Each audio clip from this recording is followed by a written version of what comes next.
Ölmeyin. Onların canını silah bozan. Silah bozan.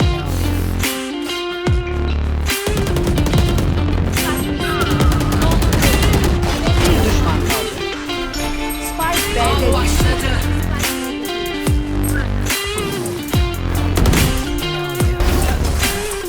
Just put with me next time, okay? Çok rahat kontrol.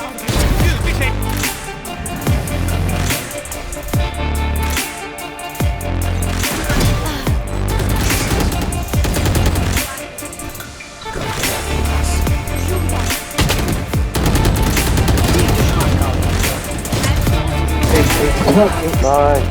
Ben de vuruşum. Bir düşman kaldı.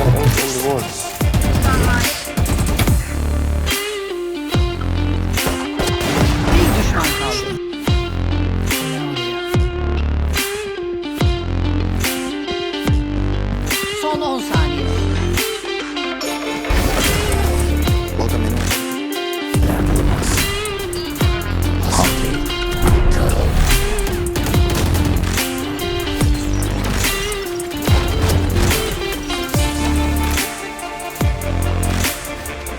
Ne görecekler ki? Bir düşman kaldı.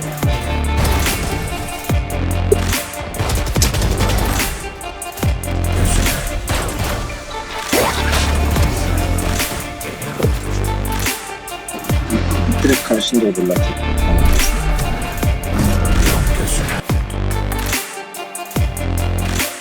What the fuck?